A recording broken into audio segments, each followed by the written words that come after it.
This is the thing. Who you choose to hang around with, who you choose to have in your posse is exactly who you become. Choose your posse wisely. I'm here to tell you that putting yourself first is not selfish, it's revolutionary. Welcome to the Ayurvedic Woman podcast, empowering women to light their lives on fire through Ayurveda, yoga, spirituality, and fitness. I'm going to say this one last time. Stop apologizing. Women do this all the time. They apologize for everything. What are you feeling sorry about? Stop. If you do not put yourself first, nothing else happens. Stop putting everybody in front of you and put yourself first so that those people that you need to care for and take care of can be cared for because you have put yourself as the priority.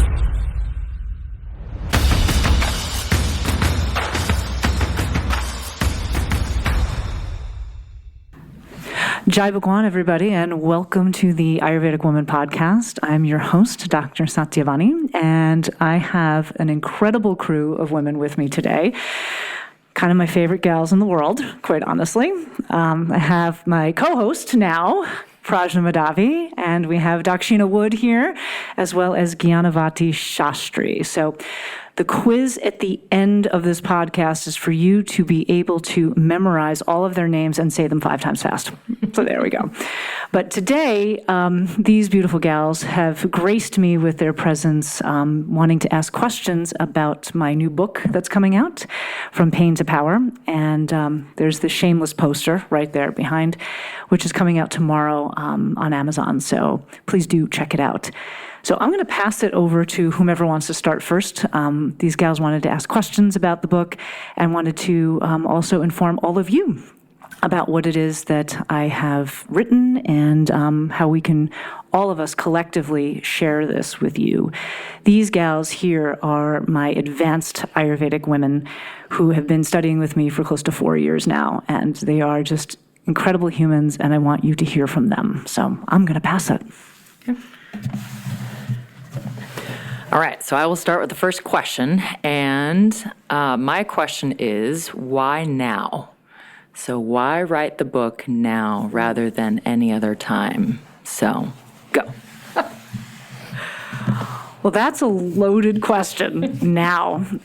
Well, we are always living in the present, but you know, wisdom is something that comes with time and age. It just really is. And I actually had a few attempts at writing a book in my 30s, and it just never clicked. It never clicked.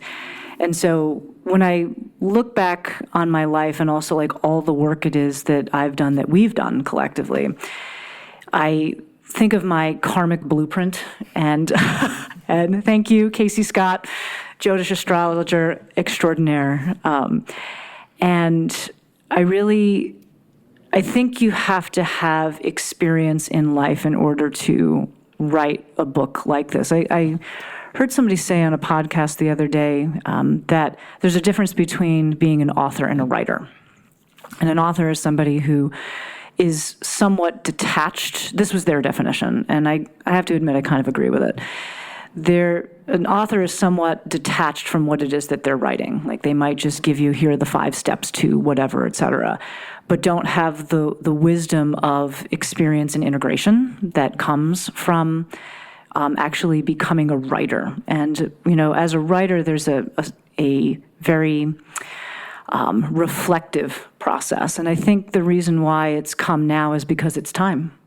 It's time, and we're, especially over the past couple of years, I mean, all of you gals have been with me since the dawn of the pandemic and then the end of the pandemic, where, you know, life right now is very much shifting and changing, and we can dwell on the darkness, but the whole point of the book is how do we take those really dark times in our life and turn them into a superpower and turn ourselves not only into superheroes or superheroines, but also how do we create greatness around us. And so I think part of the mission of the book is to create a collective greatness amongst women.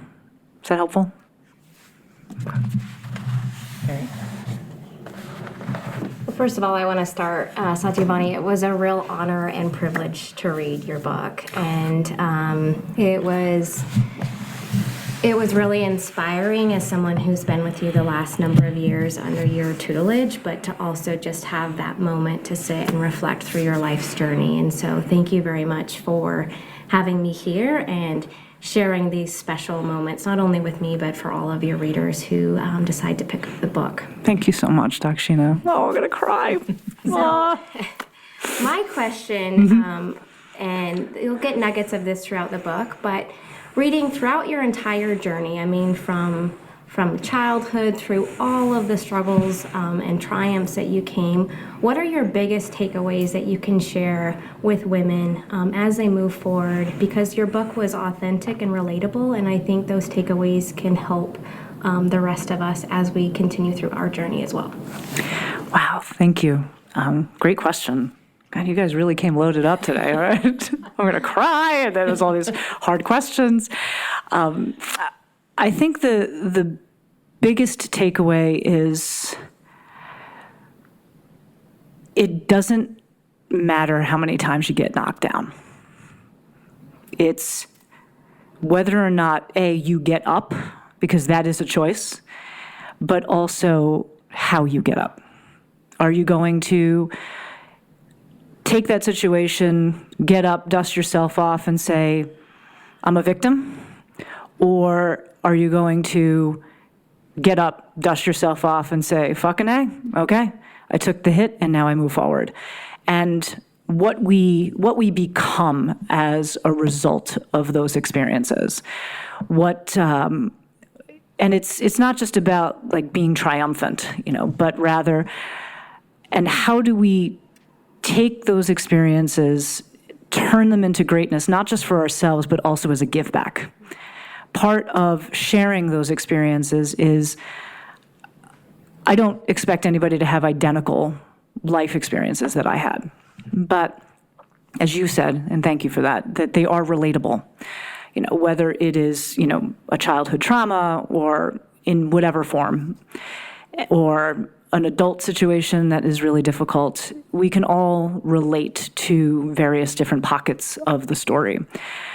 How you then not only fortify yourself from those experiences, but also what you then do with that. Because part of writing the story and part of the going back to, why now, is because I feel like I have an obligation to share this information, to assist other women to say like, hey, I get it. I see you, I understand.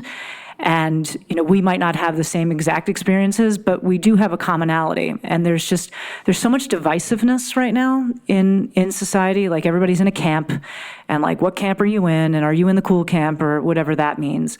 But rather, like, there is some very human common ground. And I think we've lost that. So part of it is not just the sharing of experience and like, hey, get up, dust yourself off, girl, you've got this. But also like, how do I turn this into something that will include others and contribute to a positive step forward in society? You're welcome. Thank you. We're going round robin. Mm-hmm. I love it. Well, I just wanted to thank you, Satyavani, right off the bat for writing the book, because thank you. I feel like it must have been very challenging to open yourself up this way. Yeah. And to be very courageous and vulnerable at the same time. And I found it very inspiring. I know other people will too. And I think you're going to do a lot of people a lot of good with this book. Oh, thank you, Jnanavati. And you have to realize, coming from Jnanavati, you have no idea how much that means, because this is the wisdom gal right here. And I got a lot of books. She does. She does. So my question is about a term that came up in the book called anxiety as a superpower. Yes. Which really kind of blew me away, because we spend a lot of time and money and resources in this country trying to get rid of our anxiety, trying to minimize it, trying to pretend it's not there. And here you are coming along and using it as a superpower. And I just kind of wondered if you could expound upon that a little. Absolutely, and I appreciate that. I will share a secret that chapter was actually not going to be in the book, which is really interesting. And then I had a conversation with, I don't remember who it was, but I had a conversation with somebody who said, what is one thing that you could pull out of the entire story that people would just latch onto that would make them want to buy your book? I don't know if it was my publisher. Actually, I think it might have been. Suzanne, if it was you, thank you. But, and she also said, she goes, have you written or done any podcasts on something that would, pull people in? And I said, I've got this whole thought process on anxiety. She's like, go with it. And that's when I was like, I'm going to put this back into, and I had done a podcast on anxiety a while back, and I was like, why not? So it actually went from a 9-chapter book to a 10-chapter book as a result of that. But so far, some of the folks who have read the book and have done reviews, everybody talks about that chapter. So there must have been something good about that. But, going back to your question of, expounding on that, I think we, unfortunately, in society, and I would say especially amongst women, not that men don't experience anxiety because I know they do, but think of anxiety as something that we have to hide. And I go back to something my husband would say. He said, if we all just cried together, we would be better off. And I think that is one of the things with the idea of anxiety. Like, everybody experiences anxiety. So there has to be something universal to that. And I actually think that anxiety, as I relate in the chapter, is something that is a message to us. It's not something that should be shut down. It's not something that I should mask by taking a medication, that I should get rid of. It's actually data. It's actually information on a physiological level. We experience it because it's like, oh my goodness, I feel hot, I feel sweaty, my stomach has butterflies, et cetera. But your body is the physical gross embodiment of being able to give you information. We actually a lot of times don't even pay attention to things that are happening in our life until we have a physical response. I mean, that's just sort of the nature of disease, it's sort of the nature of people. So taking anxiety and saying, there's data here. And rather than, we tend to swing the pendulum to, this is bad, something is wrong, I have to do something about it. And we're actually marketed that in our culture of, this is a terrible thing and you should not be experiencing it. Whereas I actually think, take the data, really sit with it, and then figure out, okay, what can I use this energy for? Because anxiety really is a bundle of energy that is giving you information. And transforming that into doing something incredible.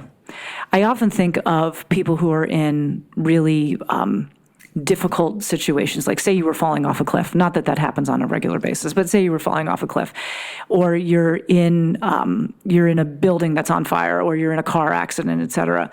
Your body kicks in with adrenaline and all of this. I mean, that's really what anxiety is. It's just this flood of adrenaline.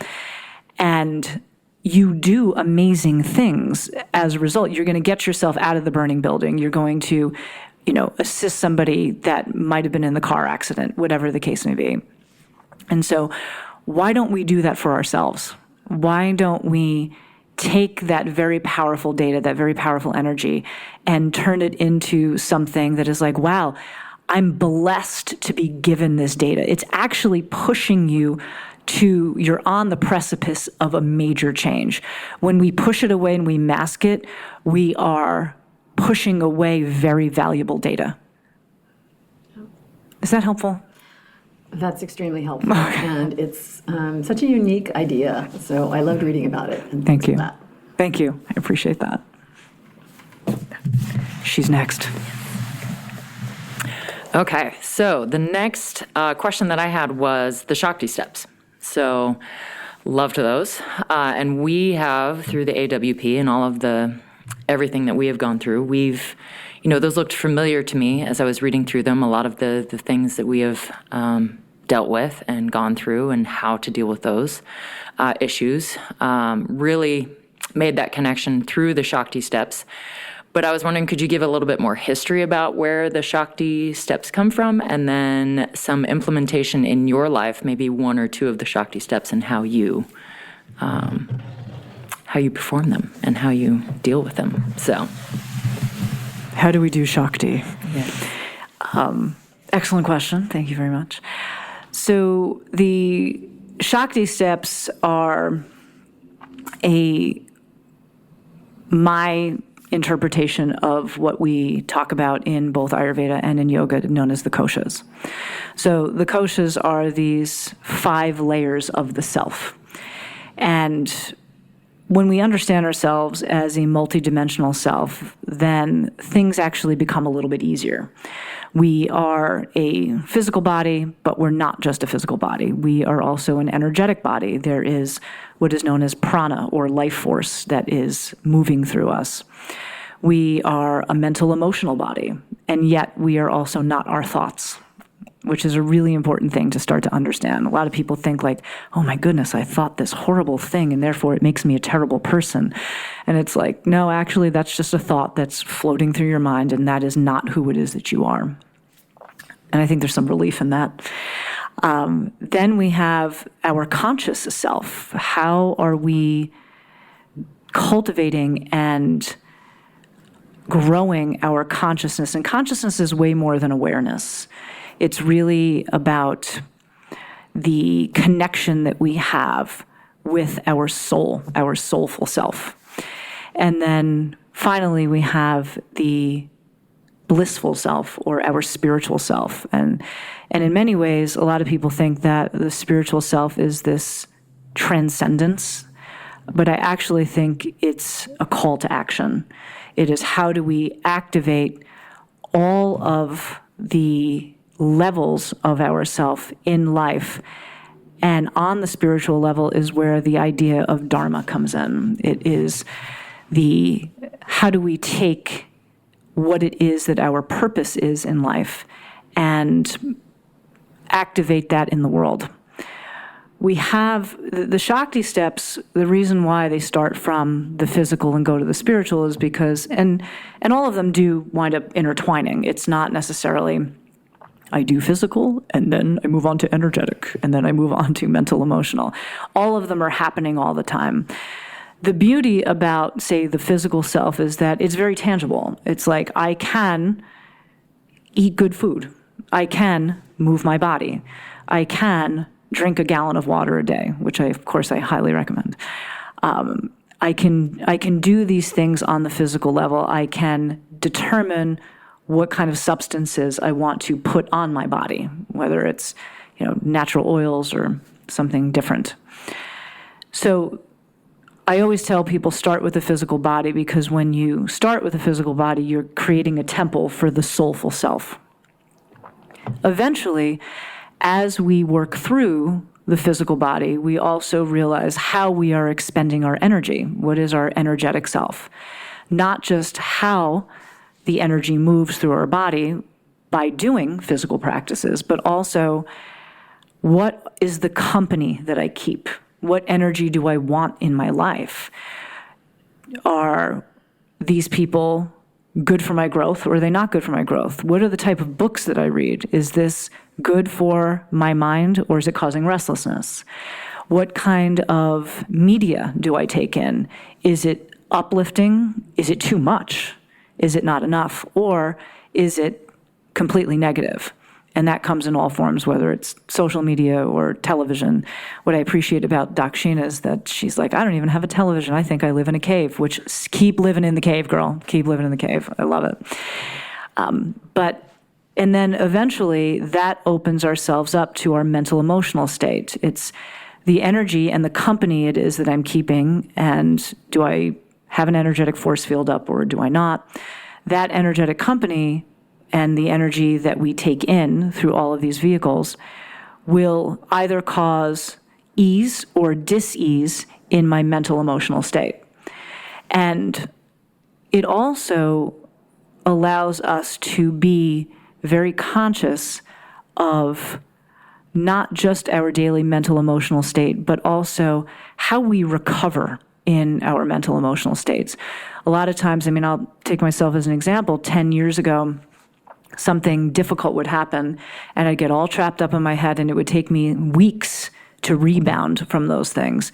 Now, because of the physical tasks that I've engaged in, the energy that I give and receive, that I take in, that I monitor, the company I keep, et cetera, my mental emotional state is way more balanced. And it's like, okay, if something really difficult happens in my family, if there's a death, or if I lose a friend, or if my husband says something rude to me, it's so much easier to say, okay, this is what it is, and then bounce back a lot faster. That mental emotional state isn't all over the grid. And when I talk about it in my book, I talk about, I did 6.5 years in a psychiatric ward, with huge mood swings all over the place that were just not managed, and medication was not the way to manage it. And then that mental emotional balance eventually leads to our consciousness. And what is my place in the world? What is also my purpose? What is my dharma? And how do I activate that, which then leads itself into our spiritual, soulful self? How do you live soulfully? I don't want to live in this embodied existence just paying bills and taxes. There's way more to life than that. And at the same time, I want to do it from a very meaningful, purposeful, soulful place. And that really is when spirituality gets activated in the world. So that was a very long answer to a small question. I'm sorry. Okay, so us Pittas always have really strong biases for action. All about it, girl. Let's outline the next 10 steps. So my question for you, and I talk a lot about gateways, how do we get more people involved? Mm-hmm. And so what are 3 takeaways that you can share with everybody listening today, 3 inexpensive steps that people can take today to incorporate some of the lessons that you've shared in your book? Ooh. Curveball, Dakshina, thank you. Well, is it okay if I do more than 3? Yeah, absolutely. Okay. I'm just going to throw some things out there. So one of the things that I always say to women who are getting involved in Ayurveda and in this quest for woman warriorhood is drink a gallon of water a day and get good sleep. That's huge. And because I think most people are dehydrated and are exhausted. So on the physical level, those are things. And of course, all of you know, I train a lot, and I train like an athlete, and I'm all about moving the physical body. But if you have to start someplace, drink a gallon of water and get good sleep. I'm going to put that as number 1, as 1, 2, both of those things as issue or takeaway number 1. I'd say that number 2 is select your company very diligently. As I've gotten older, and I think I can probably say this for all of us, that our circle has gotten smaller. And it doesn't mean that you're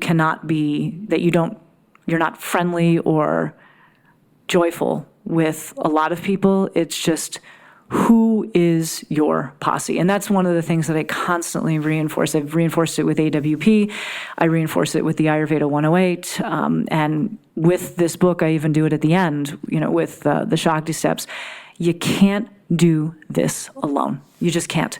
And it's not because you're not capable. It's not that you're not intelligent. It's not that you're not beautiful, that you don't have all of these amazing qualities.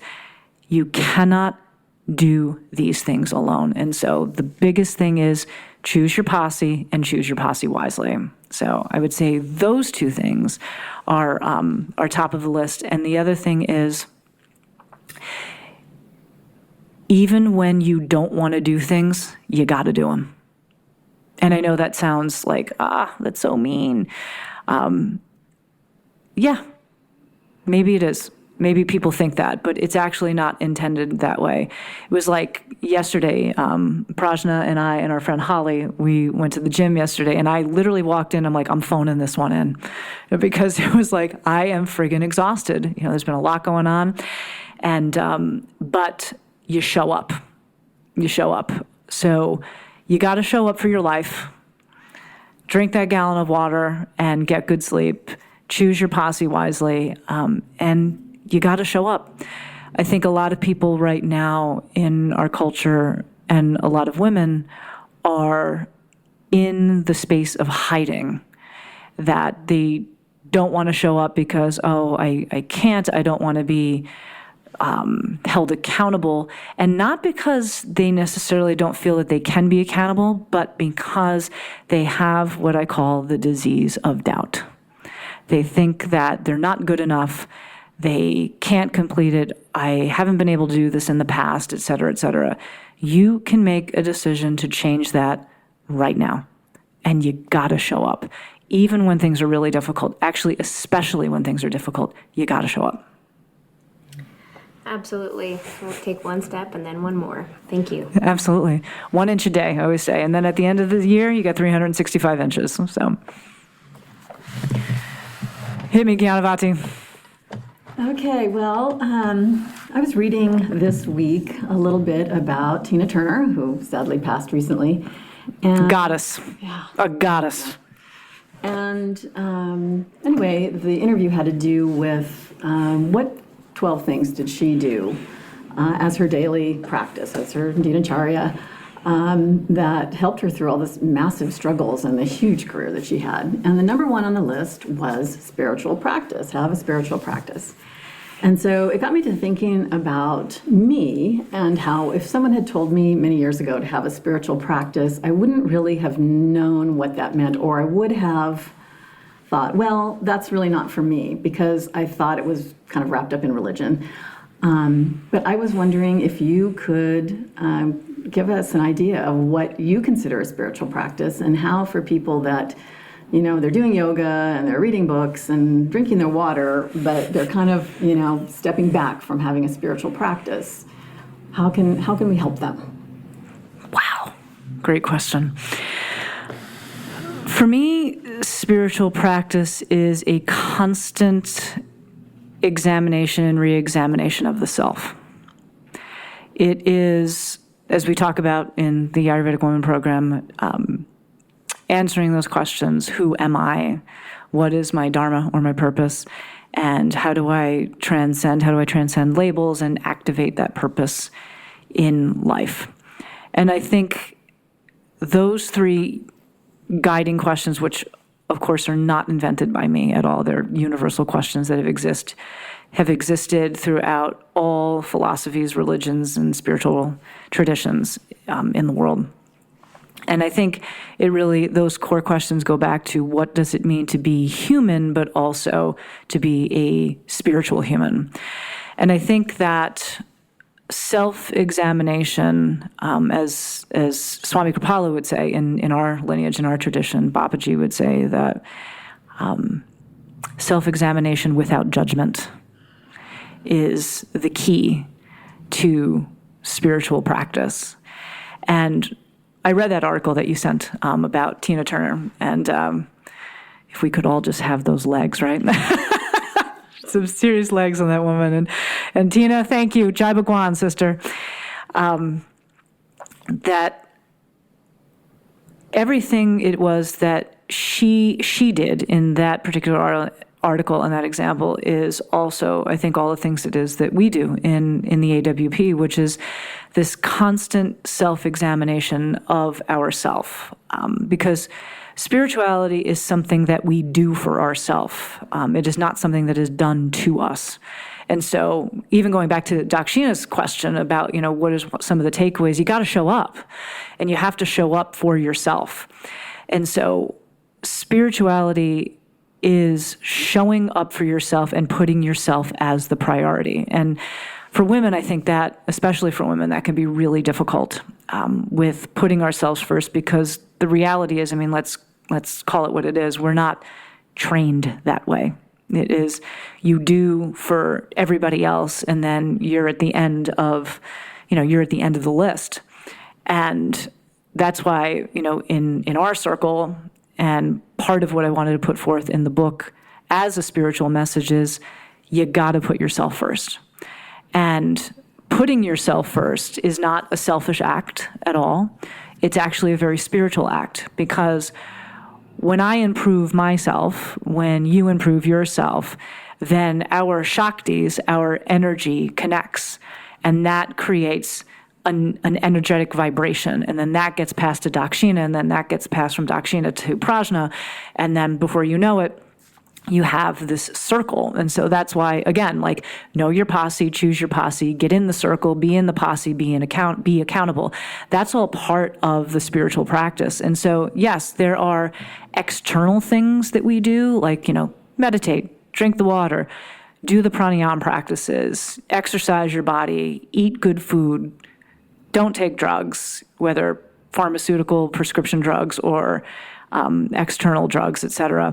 Because the real spiritual practice is being present, showing up for yourself, and asking some really hard questions.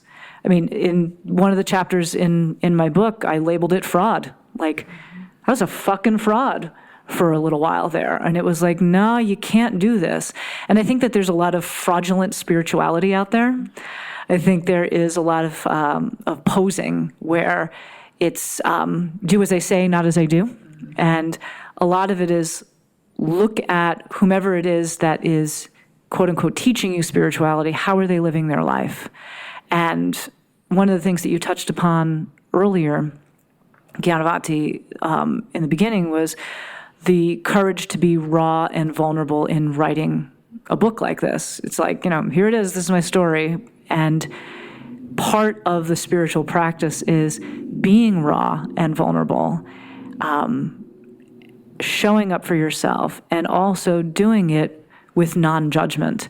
It doesn't mean don't critique. It just means beating yourself up over something you did 10 years ago for the rest of your life. That's not helpful. It's not helpful at all.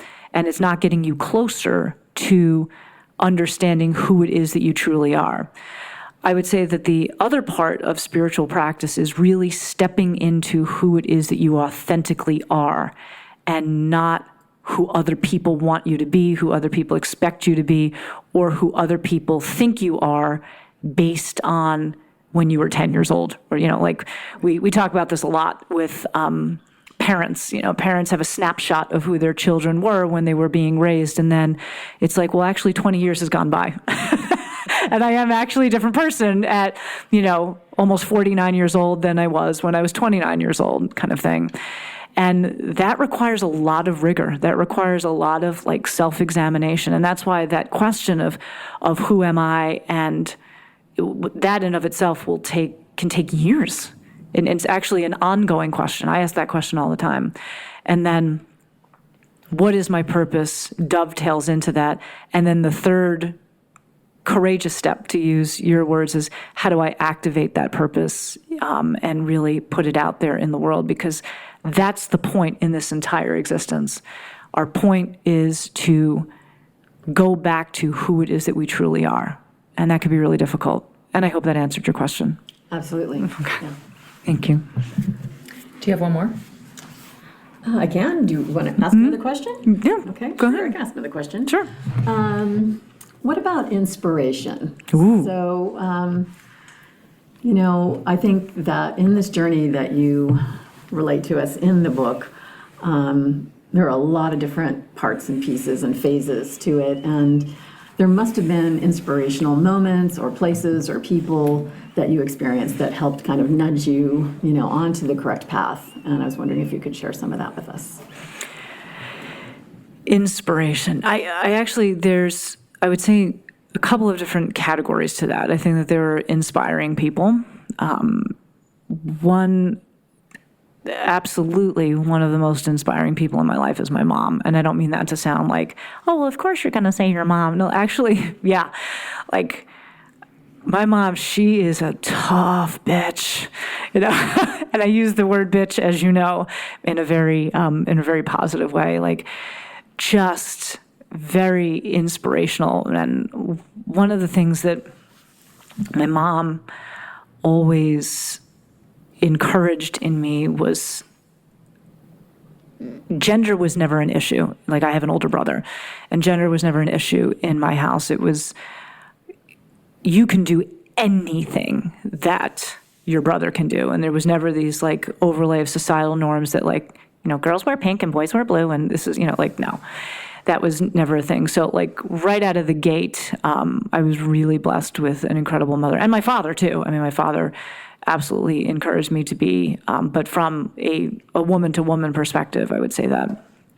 I would also say that in my early years of work, when I first became a high school social studies teacher in New York City, the principal of that school, Jinx Perullo, she was born on Friday the 13th, and so that's why she was called Jinx. She was the first female principal at a traditionally all-boys math and science school. And that was a big deal because Stuyvesant High School was originally just for boys until I think it was either the late 70s or the early 80s. I don't remember the date correctly. But she was the first woman. And when I did my student teaching at the school, I was 18 years old. And she took a risk and hired a 19-year-old, almost 20 years old, to teach social studies to freshmen. And which means that I wasn't really that far away in age from them. So like, and she saw something in me. She was also the person that when my mental health was not in a good space was like, you need to take a break. And no matter how difficult that was to receive at that point in time, like I had a ton of respect for her. And coming from her, I was like, yeah, like she's right. I have to do that. And then now I would say, my husband's incredibly inspiring. You want to talk about somebody who has a Dean Acharya? Like, wow. That man has inspired me to be a better version of myself, not just because of his daily routine, but because things that I have thought or believed about myself or about the world, he has challenged me on. And that feels really good. And then I would say from a human perspective, all of you. Like, I love being in a group, regardless of whether I'm, quote unquote, the space holder. Everything that I write about in that book, in this book, and all of the work it is that we do comes because of the work it is that we have done together. And you have all challenged me, challenged perspectives. Like, yeah, in the beginning when everybody was fresh and new, like I'm asking these questions and you guys are doing the answering, et cetera, and I'm holding the space. But now, like, it's a collaborative effort.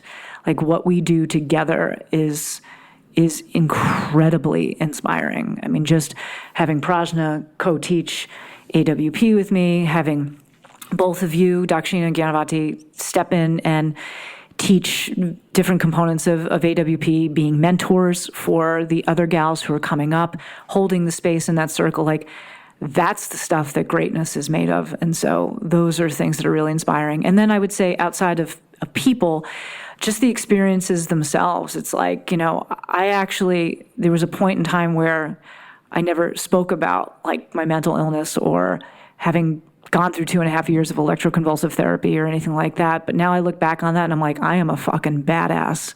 Like, those things came to me for a very, very specific karmic reason. And it would be irresponsible of me not to do something with it. Ooh, it gave me shivers. Thank you.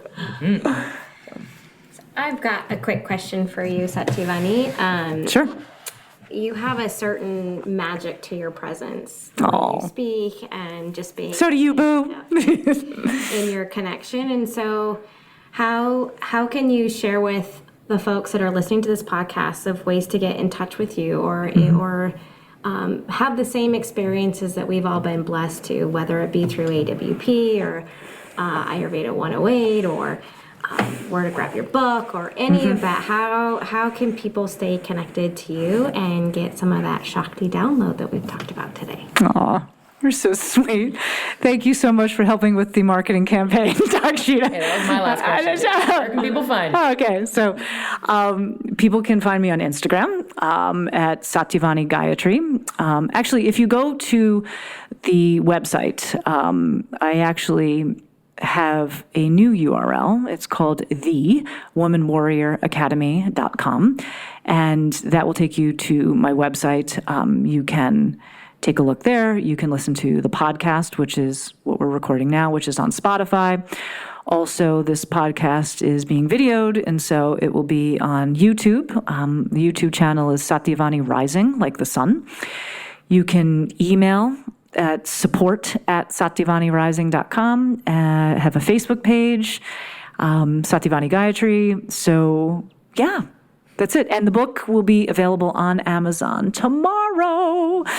It will be Kindle and paperback versions immediately, and then hardcover will come soon after that. And then I am working on the Audible thing, because that's a whole other, I've got to actually read it, because everybody's like, you have to do it with your own voice. And so I will, but that's going to take a minute, but eventually it'll get there. So, yeah. And for those that are in the local community area here in Boise, are you going to be doing any book signings or anything of that nature? Yes. Thank you. We are working on a schedule for it. The immediate event that's happening is actually next Saturday, a week from today, on the 17th. I am doing an event at Athleta at the Village in Meridian, and it will be at 8 o'clock in the morning. There will be a class where some of the woman warriors will be teaching pieces of it, and then there'll be a book signing after that, as well as if people want to be at Athleta and shop and get discounts, they can do that too. So it'll be a private event between 8 and 10, and then at 10 o'clock they open for the public. Working on some other book events. I have one that's also coming up in San Diego, actually, in Encinitas. So I'll be doing something there. And all of this will get posted on my website as well as my IG page. So, yeah. Well, darn. Okay, so what we have done, and thank you gals for coming and taking your Saturday to do this with me. I appreciate it. What we have instituted in the new Ayurvedic Woman podcast is we pull an oracle or tarot card at the end of class. So since Prajna and I did it yesterday, would Jnanavati or Dakshina like to pull a card, and then the other person can read what it says? And we're just reading the small italicized piece. So Dakshina's pulling the card, and Jnanavati is going to do the reading. So, which number did you get? I bought number 21. 21. Okay, I'm going to take a look at this one. So, Bhairavi Yogini. Do you have the whole thing read? Just the italicized piece in the top part. Yep. Bhairavi Yogini. Sublime Bhairavi, fierce with sacred rage, cannot be deceived nor deterred. She is unflinching, fearless, and determined. Holy shit! She causes that which is unworthy of the soul to flee and secures divine protection for the authentic soul path. Her presence empowers our hearts to face our fears and signifies that we are ready to overcome anything that has held us back. Holy shit. Oh my God! She gives the power to fulfill our heart's desire and reminds us to embrace our unique path with confidence. That sound familiar? I'm not sure how more perfect that could have been. You've got the magic touch here, Dakshina. I love it. Right. Got the energy. I love it. So, everybody, thank you so much for coming today and for engaging in this process. I could not have done it without you. And for all of you listening, thank you so much for listening. And Jai Bhagwan, as always, may your soul be victorious. Is life hard? Yeah, it's really fucking hard. And you can also have the life it is that you want. You just got to work for it.